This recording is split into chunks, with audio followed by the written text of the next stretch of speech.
Olá pessoal, bom dia, boa tarde, boa noite. Vamos para nossa última aula de Mateco 2, né? Hoje o tema é materiais compósitos. Bom, essa aula aqui tem o objetivo de fechar a nossa disciplina, né? Já que a gente viu as ligas não ferrosas, a gente viu materiais cerâmicos, materiais poliméricos e agora a gente fecha com compósitos. Como essa é uma parte da matéria que eu nem vou cobrar em prova, eu vou fazer uma aula mais curta, né?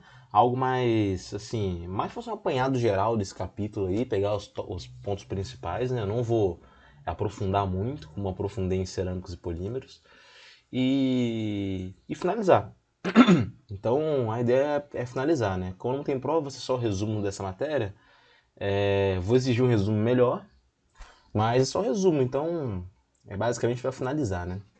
A gente sabe que essa matéria de Mateco 2 é uma matéria que o objetivo dela é mostrar, é apresentar todos os materiais que não aço, né? Que é o aço é o material que a gente mais vê aqui na engenharia mecânica, né? Tanto pelo peso que ele tem em aplicação, né?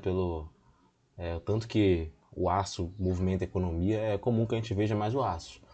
Mas essa matéria também tem importância porque a gente tem que conhecer também outros materiais, né? Não, o aço ele não serve para todas as funções. Tem várias aplicações que o aço não serve, né? Não nos adianta. Beleza? Então aqui a gente tem os materiais compósitos, né? Que são que é o foco da nossa aula de hoje. Bom, a gente sabe que tem compósitos naturais e compósitos artificiais, né? Compósitos naturais, um exemplo clássico é a madeira, né? Alguns livros podem até trazer madeira como se fosse um outro tipo de material, mas na verdade é o compósito natural, né? Osso, né? Osso humano também, osso animal, enfim. Também são compósitos naturais. Aqui nessa aula eu vou focar nos compósitos artificiais, né? São aqueles produzidos artificialmente, né? Não são encontrados na natureza como eles são. Bom, como vocês sabem, o objetivo do compósito é combinar propriedades, né? Às vezes é a gente combinar talvez aí uma baixa densidade com uma boa resistência, ou uma alta rigidez com uma, sei lá, boa dutilidade. Então o objetivo de um compósito, de todo material compósito, é combinar propriedades, né? A tendência que a gente tem é que no futuro os compostos eles tenham bastante utilização, né? Venham sendo utilizados mais ainda. A minha frase ficou ruim. Venham sendo mais utilizados ainda, né? Porque hoje em dia a gente tem aplicações muito específicas, né? Então quando a gente tem uma aplicação específica, a gente busca algum material que cumpra os requisitos para aquela aplicação. E se a gente não encontra algum material dentro da nossa literatura, do nosso conhecimento, a gente tem que desenvolver um material novo, né? Então às vezes a gente quer combinar duas propriedades que a gente não vê na natureza, essa combinação, né? É um exemplo claro, acho que até comentei isso na videoaula explicando o trabalho, de um material que estavam desenvolvendo, que tinha que combinar boa condutividade térmica com baixa condutividade elétrica, né? A gente sabe que geralmente essas duas propriedades elas caminham juntas, né? Se tem alta condutividade térmica, tem alta condutividade elétrica. Porém, a grande diferença aqui, no caso, vai ser isso que eu estou dizendo para vocês. Vai ser criado um compósito que vai tentar combinar essas propriedades desejáveis, né? Então a ideia do compósito é essa, combinar propriedades. Os compósitos que a gente vai ver aqui são os compósitos mais clássicos, né? Eles geralmente são compostos por uma fase, que é a matriz, que é como se fosse nossa base, e uma outra fase dispersa, né? Que geralmente são as fibras, né? Por exemplo, né? Ou outro tipo de componente, né? Então é uma fase contínua que envolve completamente uma outra fase dispersa, né? Aqui nesse capítulo a gente tem a classificação dos compósitos em quatro partes, em quatro tipos, que são os reforçados com partículas, reforçados com fibras, os compósitos estruturais e os nanocompósitos. Aqui eu tenho essa imagem mostrando vários compósitos, né? A parte azul é a parte da matriz e a parte meio alaranjada aí, que está em forma de cilindro, ela é a parte da fase dispersa, né? A gente sabe que as propriedades dos compostos ela vai diminuir, não, ela vai se alterar de acordo com a disposição, com a geometria, com o formato, com a concentração, com a orientação da fase dispersa, né? Então aqui em A gente pode observar que a gente tem em cima menos fase dispersa e embaixo mais fase dispersa, né? Então isso vai mudar as propriedades do compósito. Em B, a gente tem a questão do tamanho. Em cima a fase dispersa ela é menor, embaixo a fase dispersa é maior. Vai causar uma diferença. Em C tem a questão da geometria, da forma, né? Um tem a base retangular e a outra tem a base circular, né? A outra é a fase dispersa, os dois exemplos, né? Aqui em D tem a questão da distribuição, da forma com que eles estão distribuídos no material, né? Vai ter uma diferença. E em E é a orientação, né? Vocês podem ver também que um está na horizontal, outro está na vertical. Então, assim, a disposição da fase dispersa, ela tem grande... a disposição, as características da fase dispersa tem grandes de influência nas características do compósito como um todo, né? É a mesma lógica que segue para os materiais, né? Qualquer mudança pequena, microestrutural, pode causar grandes alterações nas propriedades. Né? Aqui tem um esquema de classificação para vários tipos de compósitos, né? Os compósitos reforçados por partículas, reforçados por fibras e os compósitos estruturais, né? Os reforçados por partículas são divididos em duas partes, que são aqueles com partículas grandes, e outros que são reforçados por dispersão, né? Os reforçados por fibra, eles podem ser contínuos e alinhados, ou descontínuos e curtos, né? Dentro dos descontínuos, eles podem ser alinhados ou orientados aleatoriamente, né? E os compostos estruturais podem ser laminados ou os painéis sanduíche. Eu vou falar de todos os tipos de compósitos aqui, né? Todos esses tipos aqui, e além desses tipos do nanocompósito, né? O livro que eu estou me baseando para fazer as videoaulas, o Cálice, a edição do Cálice que eu estou usando, ela é mais antiga, né? A versão que eu estou usando para pegar as imagens é a versão mais nova. Então acontece o seguinte, nessa versão mais nova, o nanocompósito foi excluído da classificação, né? Ele virou aqueles quadros amarelos que tem, tipo, você sabia? Alguma coisa desse tipo aí, mais uma curiosidade. Mas eu vou falar dos nanocompósitos mesmo assim. Os compósitos reforçados com partículas grandes e os reforçados por dispersão, eles se enquadram na classificação de compósitos reforçados com partículas. No aumento da resistência por dispersão, uma melhor resistência é obtida por partículas extremamente pequenas da fase dispersa, né? As quais inibem o movimento da discordância. Então vamos lá. Dentro dos compostos reforçados por partículas, tem dois tipos. Aqueles que são reforçados por dispersão e aqueles que são reforçados por partículas grandes, né? Nos reforçados por dispersão, a lógica é muito parecida com a lógica que a gente tem na questão do endurecimento e precipitação, né? Que o aumento de resistência se dá pela quantidade de partículas de fase dispersa. Essa fase dispersa ela trabalha no sentido de inibir o movimento das discordâncias, né? Então vocês devem lembrar lá do endurecimento e precipitação que a gente viu lá na parte de ligas não ferrosas. Dá para fazer um paralelo entre esses dois mecanismos aí de resistência, né? Logicamente, o tamanho das partículas é maior em compósitos com partículas grandes, né? Quando as características mecânicas são melhoradas pela ação de reforço, ou seja, a aplicação de algum reforço pode melhorar as características desses materiais. Nos compósitos com partículas grandes, os valores para o módulo de elasticidade superior e inferior dependem dos módulos e das frações volumétricas das fases matriz e particulada, de acordo com a regra das misturas. Essa questão da regra das misturas é bem interessante, né? Porque a gente sabe que o compósito ele é uma composição entre dois tipos de materiais. Eu vou ter um material que é a matriz e vou ter um material que é a fase particulada, né? O meu módulo de elasticidade, então, ele vai ser uma composição desses dois módulos, né? Então, dado o módulo de elasticidade da matriz e da fase particulada, e a fração volumétrica de cada uma dessas fases, eu consigo determinar, através da regra das misturas, qual que é o modo de elasticidade superior e inferior do meu, do meu, do meu material. Né? Aqui eu coloquei as equações, mas novamente, não precisa se preocupar com as equações, isso é mais para mostrar, né? Mais para mostrar como é feita, né? Então aqui em cima tem o módulo superior e embaixo tem o módulo inferior. São as duas equações aí. O concreto é um tipo de compósito reforçado por partículas grandes, né? Consiste em um agregado de partículas ligadas umas às outras pelo cimento. Né? No caso do concreto de cimento Portland, o agregado consiste em areia e brita. Então é areia e brita e cimento. Né? A ligação de cimentação desenvolve-se com o resultado de reações químicas entre o cimento Portland e a água.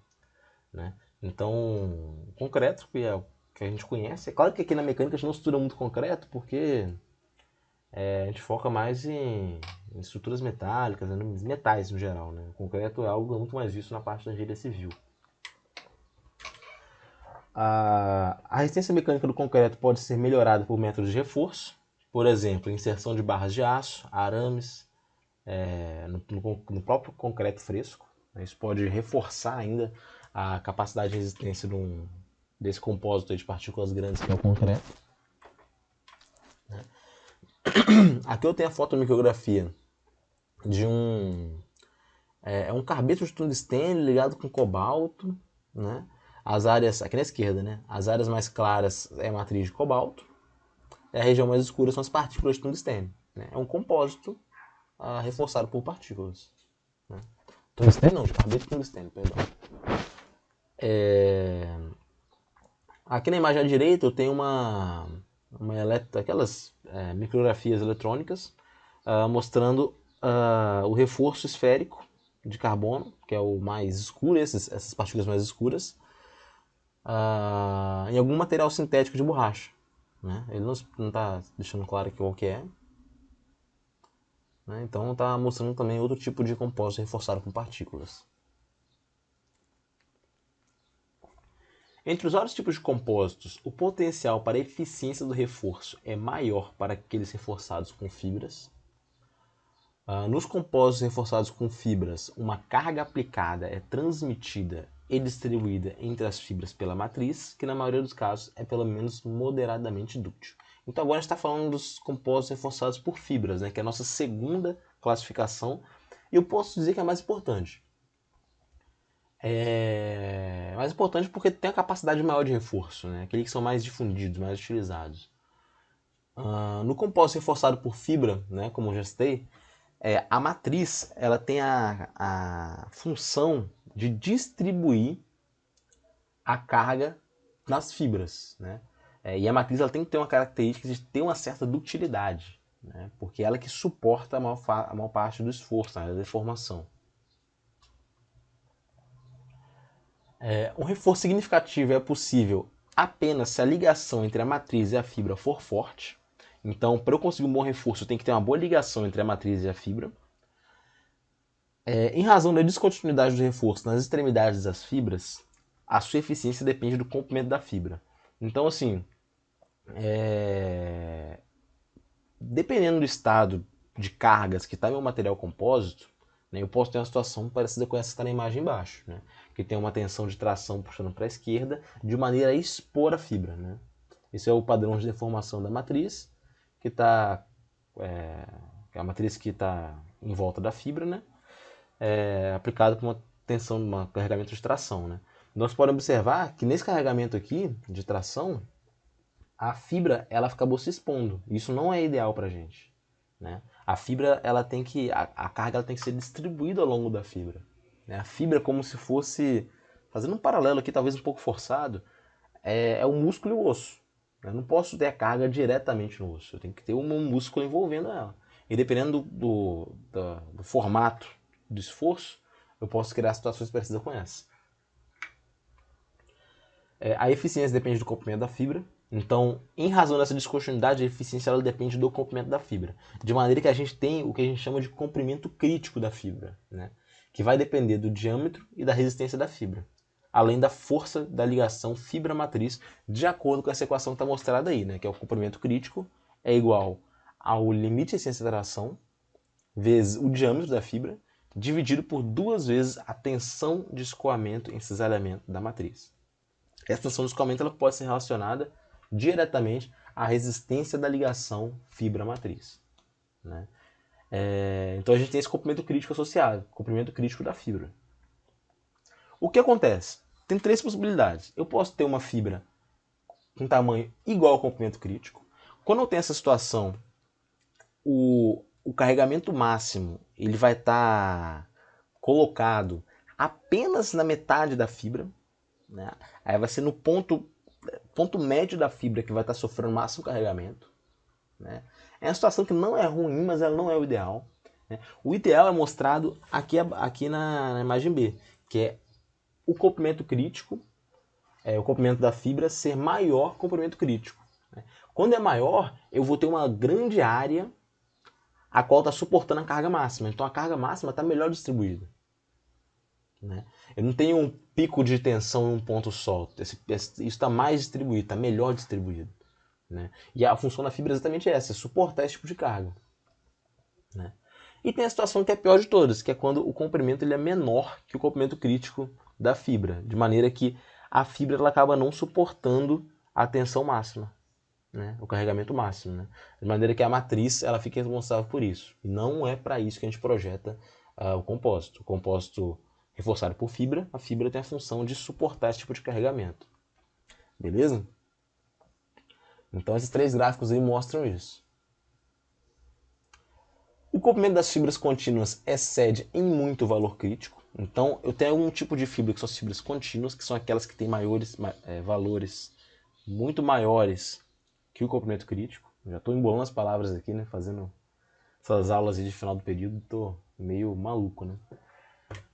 Enquanto as fibras mais curtas são aquelas descontínuas, né? Então as fibras contínuas são aquelas mais longas e as descontínuas são as mais curtas. Para as fibras descontínuas, com comprimentos significativamente menores que o comprimento crítico, a matriz deforma-se ao redor da fibra de tal modo que não existe qualquer transferência de tensão. Então o que acontece? Para as fibras que elas não são contínuas, com comprimento menor que o comprimento crítico, né, a matriz deforma-se ao redor da fibra sem transferir a tensão. Foi aquela questão que eu falei para vocês, né? A questão do comprimento da fibra ser menor que o comprimento crítico, né? A matriz está absorvendo toda a tensão. A matriz não está transferindo a tensão para a fibra como ela deveria fazer. Esses componentes que têm um comprimento, essas fibras que têm um comprimento muito menor que o comprimento crítico, é basicamente o compósito particulado.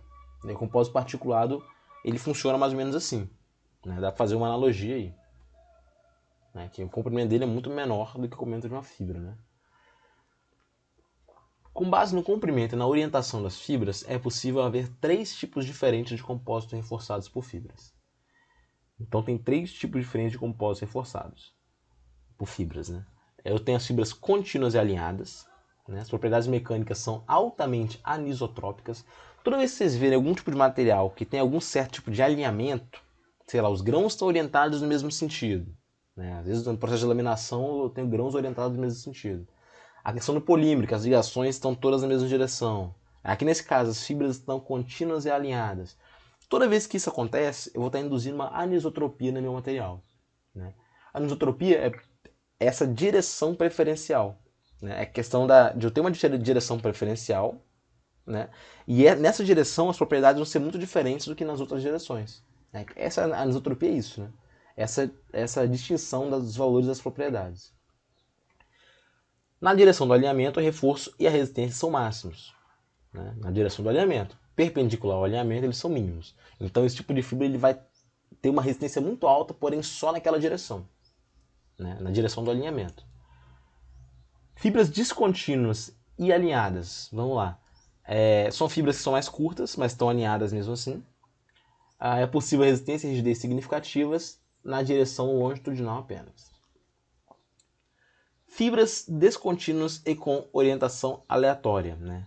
Apesar de algumas limitações e deficiências do reforço, as propriedades são isotrópicas. Então a grande vantagem dessas fibras descontínuas com orientação aleatória é que as propriedades elas vão ser isotrópicas, né? Elas vão ser iguais em todas as direções, né? Então aqui eu tenho as três imagens mostrando cada tipo de fibra. Aqui na esquerda as fibras alinhadas, fugiu o nome, contínuas e alinhadas. Aqui no meio tem as fibras que são descontínuas, porém alinhadas, né, que são mais curtas. E na direita tem as fibras descontínuas e orientadas aleatoriamente.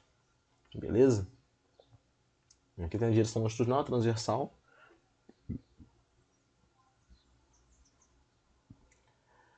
Para os compósitos com fibras contínuas e alinhadas, foram desenvolvidas expressões da regra das misturas para o módulo das orientações longitudinal transversal. Além disso, também foi citada uma equação para resistência longitudinal, né? Então a gente tem essas expressões aí mostrando o módulo nas direções diferentes aí para o caso das fibras contínuas alinhadas, né?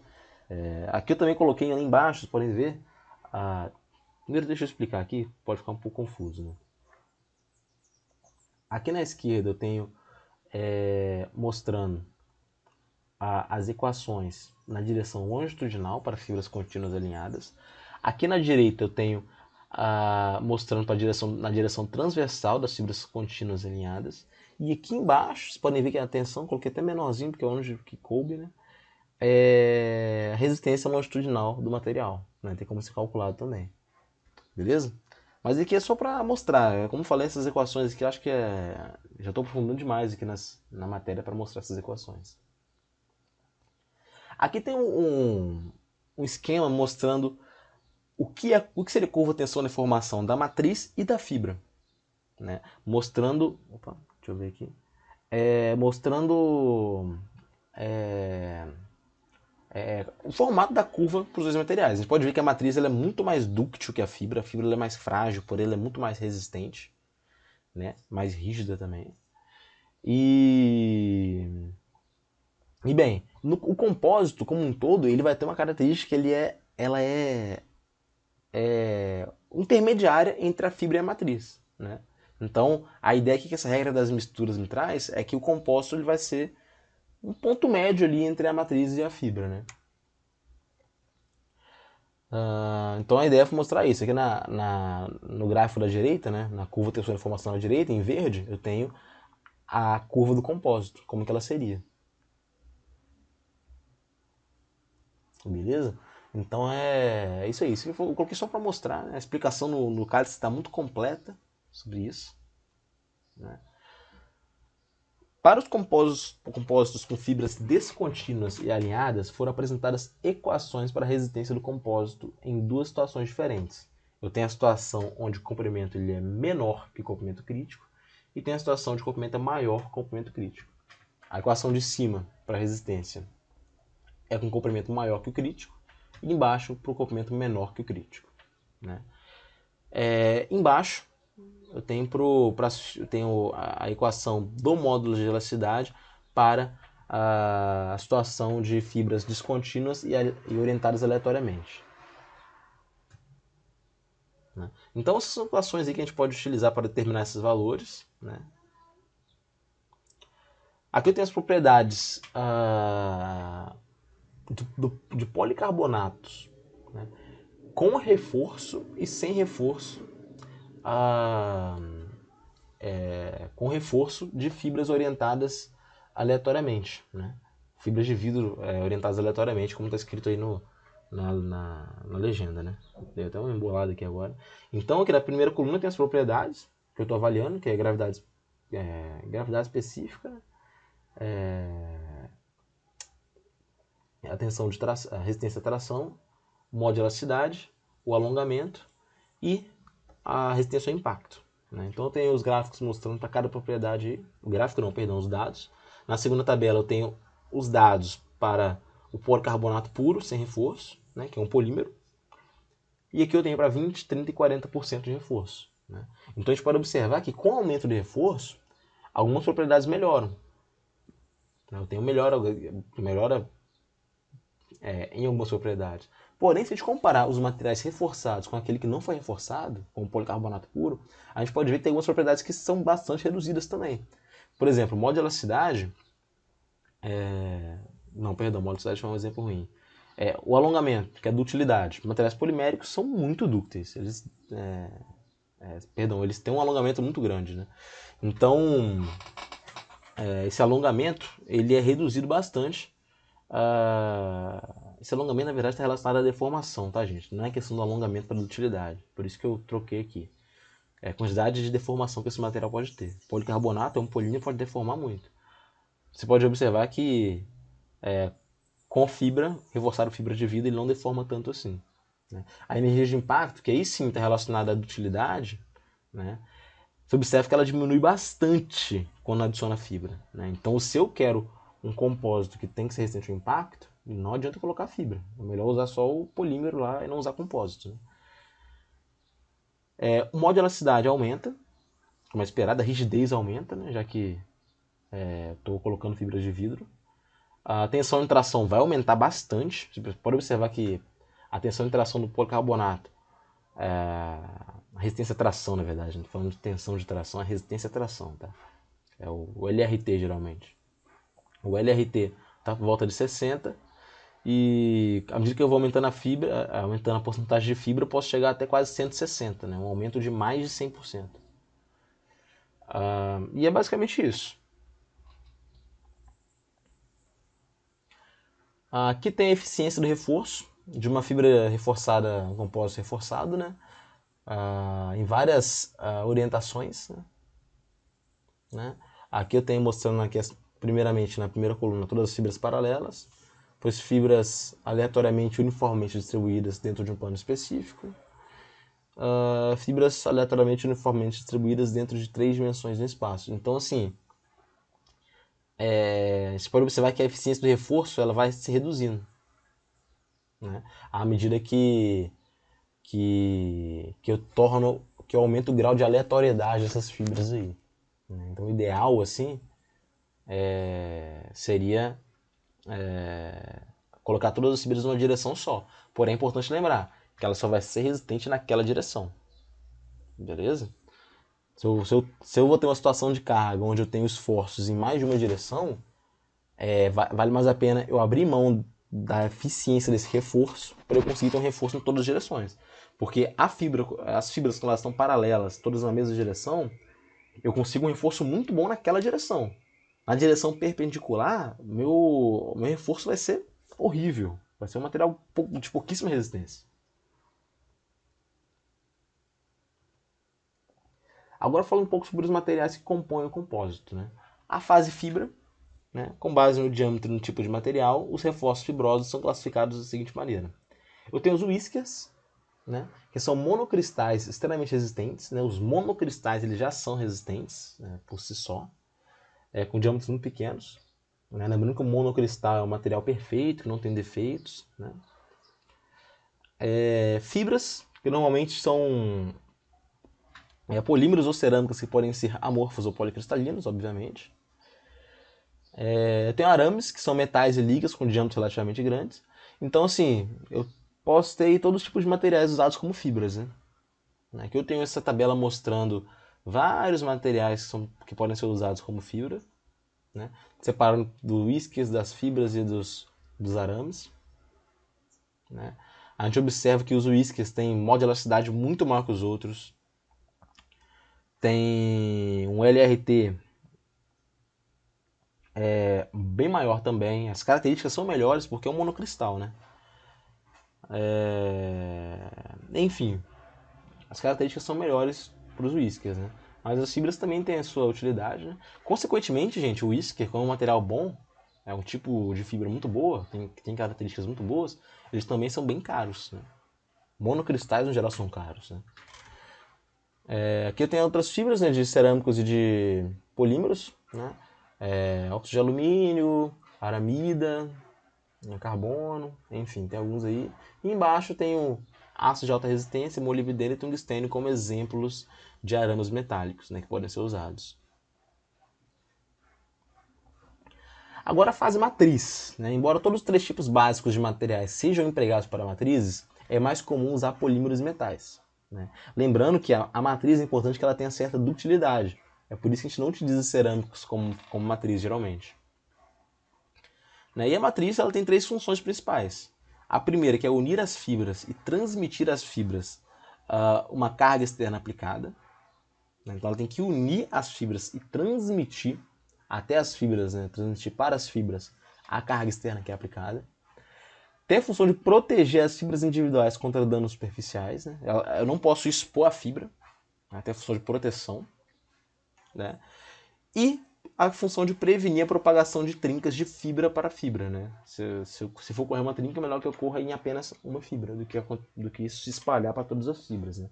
O cerâmico ele protege em relação a isso. Até porque as fibras, como vocês podem ter visto lá naquele diagrama, aquele gráfico de tensão de deformação, aquela curva de tensão de deformação, as fibras são muito mais frágeis, né? Então elas estão mais propensas à fratura frágil do que a matriz, né? Então a matriz ela tem que proteger essa trinca, não se espalhar pelo material. Se ocorrer uma trinca, acontece só em uma fibra. Os compósitos reforçados com fibras podem ser classificados entre aqueles de matriz polimérica, metálica e cerâmica. Né? O de matriz polimérica, né, os compostos com matriz polimérica são os mais comuns. Eles podem ser reforçados com fibras de vidro, carbono ou aramida. Né? Então tem aí mostrando a unidade repetida, né, e a direção da fibra. Essa representação esquemática da unidade repetida e da cadeia estrutural de uma aramida, fibras de aramida. Enfim, está mostrando aí basicamente a fórmula química aí de como que é. Eu tenho as propriedades de fibra reforçada, na matriz de epóxi, alinhada, contínua e alinhada de vidro, carbono e aramida. Né? Então eu tenho essas três possibilidades, né? Vidro, carbono e aramida, mostrando as propriedades, como é que elas variam de acordo com a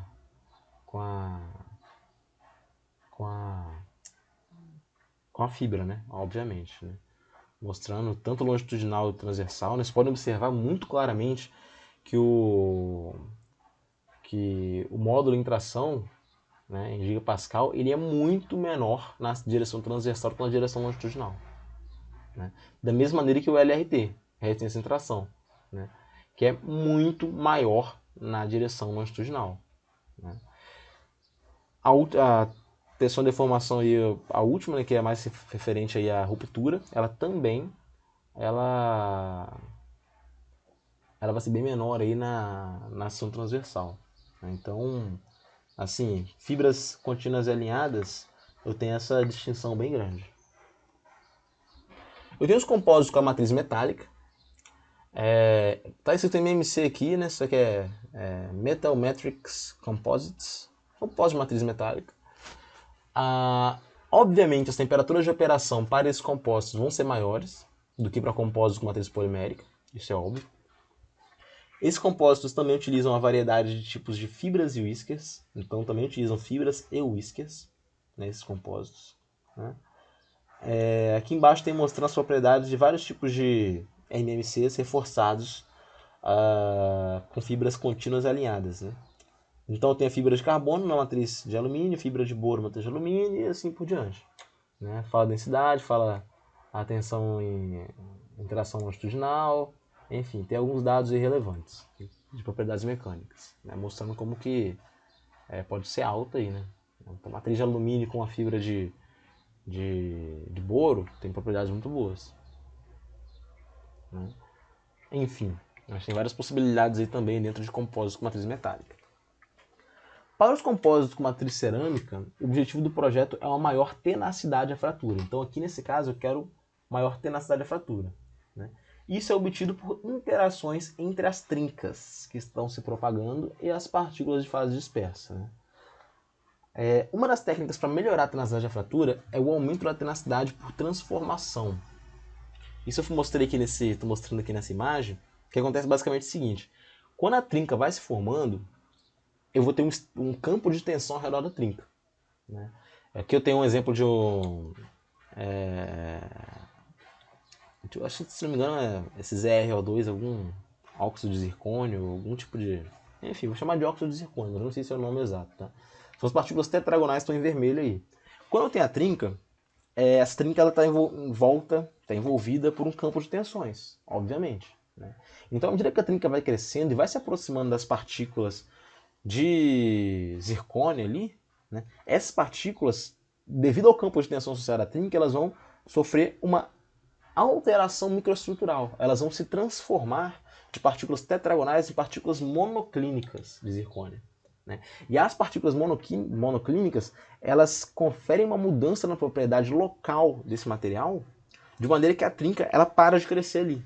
Então, quando acontece essa transformação, a trinca para de crescer. Então, ele freia o crescimento da trinca. Né? Consequentemente, aumentando a tensão de ruptura. Perdão, aumentando a tensão de ruptura, não, aumentando a tenacidade da fratura. Falando uma coisa, pensei outra. Beleza? Então, essa mudança microestrutural que é responsável por melhorar a resistência do material na presença da trinca, né? Por frear o crescimento da trinca. Esse é um caso do composto de matriz cerâmico. Né? A matriz cerâmica, o objetivo é aumentar a tenacidade da fratura. Eu tenho os compostos carbono-carbono, né? Que são compostos por fibras de carbono inseridas em uma matriz de carbono pirolizado. Né? Carbono-carbono. Esses materiais são caros e usados em aplicações que requerem elevada resistência e rigidez, né? Que são mantidas em altas temperaturas. Resistência à fluência e boa tenacidade à fratura. Então são situações muito específicas, né? Quando eu uso esses materiais, por isso que são caros. Aqui tem resistência à fratura em temperatura ambiente e a tenacidade à fratura de vários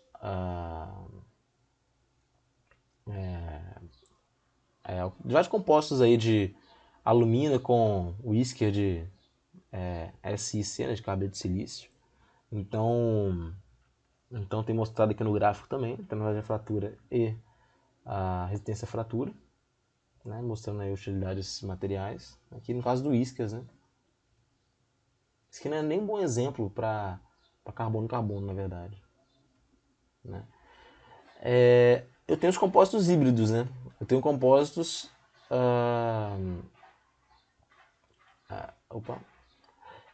aqui eu também tenho compostos híbridos, né? Que são compostos que contêm pelo menos 2 tipos de fibras diferentes. Né? O emprego de compostos híbridos possibilita projetar compostos como o melhor conjunto geral de propriedades. Né? Então, eu juntar... O composto ele já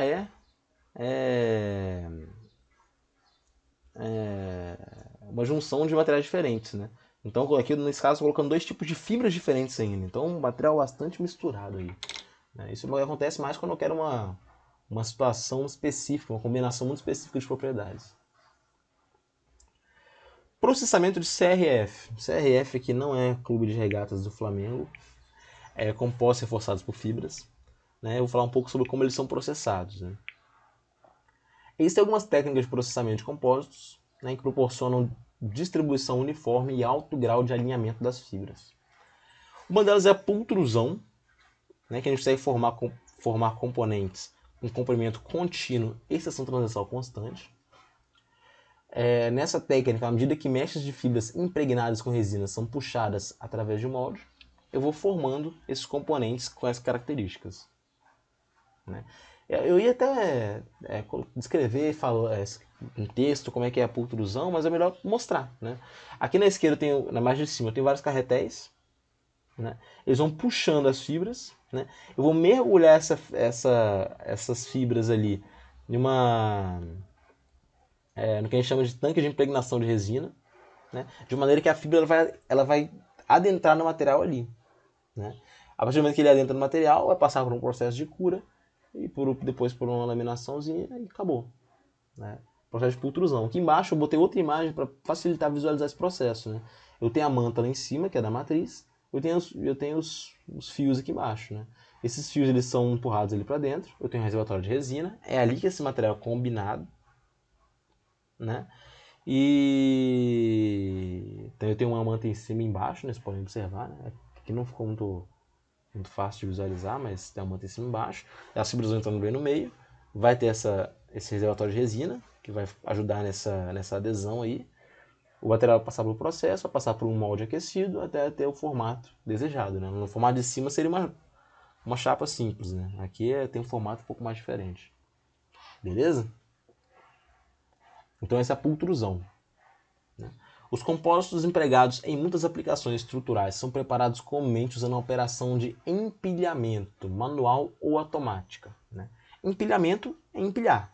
Né? Vocês imaginam que o composto ele é matriz, fibra matriz, eu estou empilhando. Né? No qual camadas de fitas pré-preg são dispostas sobre uma superfície trabalhada e são subsequentemente curadas por completo pela aplicação simultânea de calor e pressão. Então o que acontece? Eu tenho essas fitas pré-preg.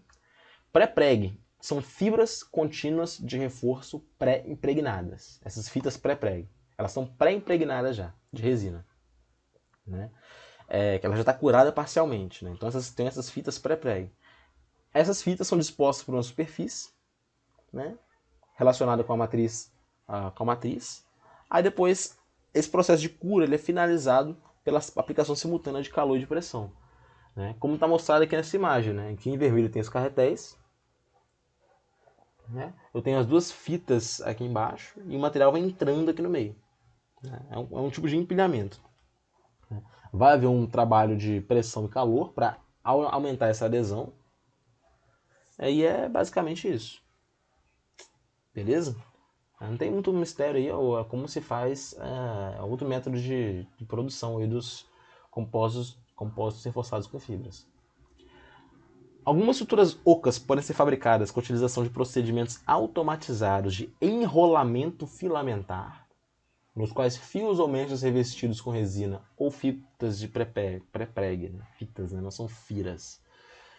São enrolados continuamente sob o mandril, seguido por uma operação de cura. Né? Novamente, acho mais fácil mostrar aqui. Aqui são fitas, são estruturas ocas, né? Então a fibra é colocada em volta. Eu posso colocar a fibra em volta de várias maneiras diferentes. Né? Como vocês podem ver aqui, tem formato helicoidal, circunferencial, polar, como eles chamam aqui. Né? Não sei exatamente por que se chama dessa maneira. Mas são estruturas ocas. Né? Então, para estruturas ocas, a gente utiliza enrolamento filamentar. Né? Lembrando que esse procedimento pode ser automatizado. Né? Então, é como se enrolasse os fios em um mandril. Não tem mistério.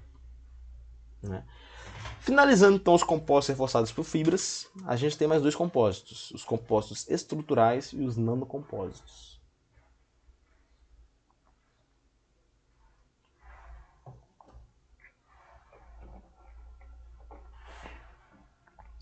Dois tipos gerais de compósitos estruturais foram discutidos.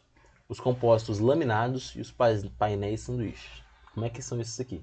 Os compostos laminados são compostos por um conjunto de lâminas bidimensionais que estão coladas umas às outras. Então são várias lâminas bidimensionais. Cada lâmina possui uma direção de alta resistência. Né? Isso é bastante importante. Né? Então o que acontece aqui? Eu tenho várias lâminas que são coladas umas às outras, né? Em várias direções diferentes. Né? A propriedade do produto final vai depender do sequenciamento de direções. Então, como se colocasse uma fita que está numa direção 0 grau, a outra está 90 graus, tem mais uma 0 graus, a outra 90 graus, de maneira que eu crio uma certa resistência em todas as direções. Né? Tem 4 tipos de laminados, de formato de sequenciar esses laminados, né? Que é unidirecional, cruzado, com camadas em ângulo e multidirecional. Os laminados multidirecionais são os mais isotrópicos, né? Como eu falei, se eu estou colocando várias lâminas, cada uma que é mais resistente em uma direção, né? Colocando essas lâminas em direções diferentes, eu estou criando um material que ele vai ser isotrópico, que ele vai ter resistência nas duas direções. Né? E os laminados unidirecionais possuem um maior grau de anisotropia, como é esperado. O material laminado comum é a fita pré-preg, unidirecional, a qual pode ser convenientemente disposta segundo orientações de alta resistência pré-determinadas. Né? Aqui, como eu estava dizendo, nessa imagem fica bem claro o que seria um compósito laminar, né? Esse empilhamento sucessivo das camadas aí de fibra reforçada, né? Vamos lá. Eu tenho uma camada nessa direção aí, posso chamar aí de vertical, aí a de baixo está na direção horizontal. A outra está vertical, a outra horizontal, de maneira que o material total ele vai ter resistência em todas as direções, ele vai ser isotrópico. Então esse aqui é um compósito laminado, é um compósito estrutural. Né? Bom, acho que eu falei tudo sobre esse compósito aqui. Vamos seguir. Eu tenho os painéis sanduíche, né? Que são duas lâminas superficiais rígidas e resistentes que estão separadas por um material ou estrutura de núcleo. Né? Então, em vez de ter várias lâminas uma em cima da outra, aqui eu tenho duas lâminas que entre elas eu tenho um novo material. Eu tenho outro material diferente, uma estrutura de núcleo ali dentro. Essas estruturas combinam resistência e rigidez relativamente altas com baixa massa específica. Né? O tipo de núcleo comum são as espumas poliméricas rígidas, por isso que é baixa massa específica. Madeiras de baixa massa específica, as estruturas em colmeia. Né? Aqui eu tenho mostrando como é que é o diagrama esquemático da seção transversal de um painel sanduíche. Eu tenho duas faces em azul, que são duas lâminas, e tem um núcleo ali, que é outro material. As estruturas em colmeia são... A lógica é a mesma, mas é um pouquinho diferente. Né? São compostas por células intertravadas, frequentemente de geometria hexagonal, produzidas a partir de lâminas delgadas. Então o que acontece? Eu pego as lâminas delgadas e crio como se fosse um tubo com a seção transversal hexagonal. Né? E coloco um do lado do outro, como se fosse um tubo do lado do outro, como se fosse uma colmeia, né? Fica com aspecto de colmeia, né? Vários hexágonos assim, né? Os eixos das células estão orientados perpendicularmente às lâminas da face. Né? Isso que eu estou falando de criar esses tubos, entre aspas, aí, hexagonais, eles são colocados na parte que é o núcleo. Né?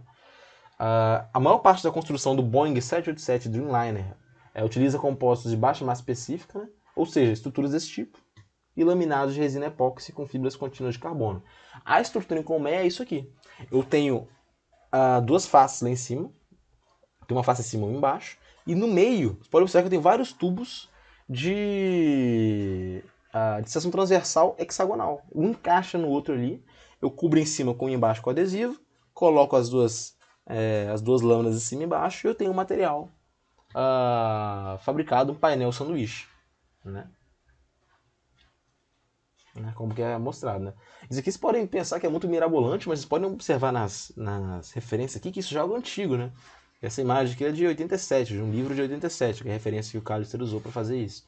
Então são coisas antigas, só que a gente não costuma ver tanto aqui. Né? E para finalizar, os nanocompósitos. Né? Nanocompósitos são nanomateriais que são inseridos em uma matriz que utilizam as propriedades não usuais de partículas com nanodimensões. Eu não vou entrar nesse mérito aqui hoje, mas a gente sabe que as partículas de dimensão nano, que é 10 a menos 9, elas têm propriedades diferentes daquelas partículas que têm tamanhos mais comuns, né? Da ordem de micrômetros, da ordem de centímetros, sei lá, milímetros. Os tipos de nanopartículas incluem os nanocarbonos, as nanoargilas e os nanocristais particulados. A distribuição uniforme e homogênea das partículas no interior da matriz é o maior desafio para a produção dos nanocompostos. Então aqui, o maior problema que eles encontram para produzir esse tipo de material é distribuir uniformemente e homogeneamente as nanopartículas na matriz. Né? Aqui eu tenho um exemplo do livro que eu acho bastante interessante, que é essas bolas de tênis. Né? Não sei se alguém aí joga tênis. Né? Tênis como é que é? Esporte de burguês, falaram aí. Como é que tá a bolinha de tênis? A bolinha de tênis, como está mostrado aqui, ela tem várias camadas. Né? Dentro dela é ar pressurizado. A primeira camada é esse compósito. Né? Um compósito aí que eu tenho uma borracha, né? Pelo que eu vejo, é um nanocompósito como fibra aí, né? Essas bolinhas, eu acho que deve ser mais profissional, né? Então é uma borracha com fibras aí, bem colocadas. Aqui eles chamam de vermiculita, mas eu, sinceramente, não consigo associar aí o que é exatamente, né? Que são as fibras, né? Mas a matriz, ela é de polimérica mesmo. Essa é a primeira parte, a mais vermelha aqui no esquema da bolinha. É nanocompósito mesmo, né? Como está escrito, nanocompósito. Eu tenho a parte mais de fora, que é como se fosse um revestimento de fora, e por fora mesmo é a parte amarela, a parte amarelada, que é a capa, pode-se dizer assim. Né? Então é exatamente isso. Então aqui é como se eu tivesse dois núcleos aí, né? Duas camadas interiores para proteger a bolinha, né?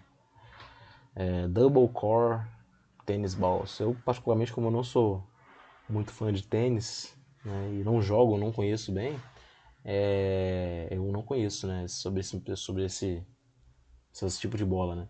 Mas eu vejo aqui nessa embalagem que a Davis Cup, Copa Davis, né, deve utilizar, né, Official Ball. Então deve ser o melhor que está tendo nessa área, nessa tecnologia, né. E bom, é isso aí, pessoal. Finalizamos então essa aula de compósitos. Espero que vocês tenham aproveitado o curso, né, no geral. Façam um resumo mais bem trabalhado dessa última aula, né? São 5 pontos aí gratuitos num assunto que eu não vou dar prova, então eu vou exigir um pouco mais desse resumo, já estou falando logo. E é isso aí. A gente se encontra então na nossa aula no dia 26, né? 26, para apresentar os trabalhos. E é isso, pessoal. Tenha uma boa semana. Qualquer dúvida em relação ao trabalho, podem mandar mensagens. E até mais.